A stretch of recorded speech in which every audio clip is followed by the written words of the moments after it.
Last week, the Becker County Board of Commissioners held a regularly scheduled meeting in which they discussed two potential transportation taxes to help ease the burden on the highway system here in Becker County. In other words, a way to generate more funds to deal with it.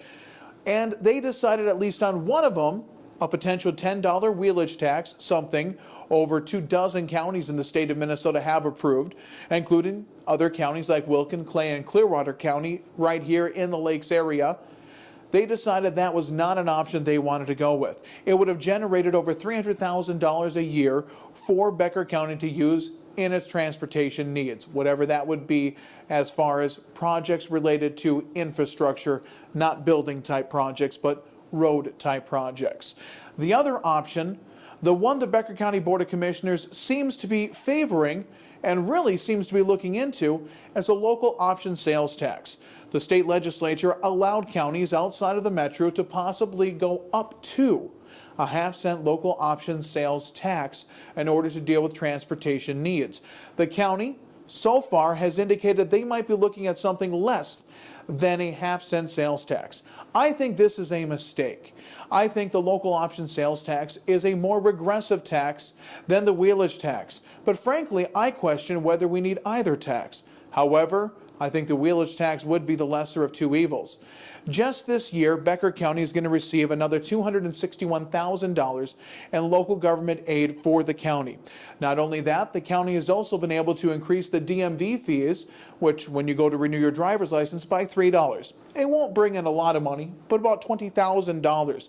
Also, Becker County and all counties are now exempt from paying sales taxes on anything they purchase that they need. I'm not quite sure how much that's going to save the county, but I'm told it's going to help and it's going to be significant.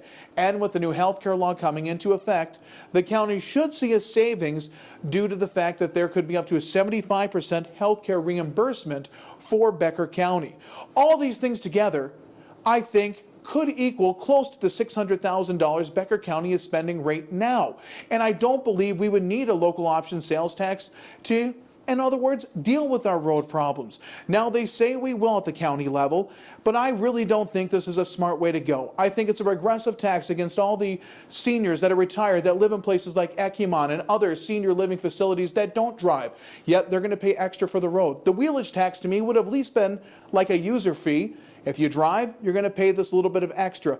And I think $10 a year is a heck of a lot less than what we're going to pay in a sales tax.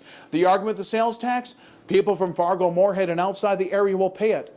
Well, for 3 to 6 months a year on the weekend, you're right, assuming they didn't bring everything they need from Fargo on their way over, which is becoming more and more popular. I understand our roads need something done. The argument that this is going to lower our property taxes, I don't think is really a legit argument.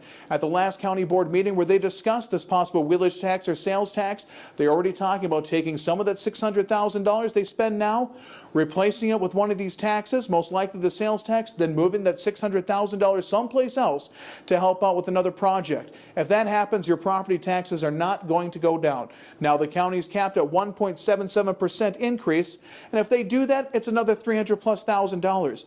Between all those things, that makes up the $600,000 you're already spending on roads, plus you could probably throw a little bit more in there if you are short in what you think you need to cover for roads, and you wouldn't have to have either tax. I think this is a penny wise and a pound foolish unless they're actually going to have a sales tax be for a very limited period of time to cover a very limited number of projects. Beyond that, I think it becomes permanent and bad for Becker County.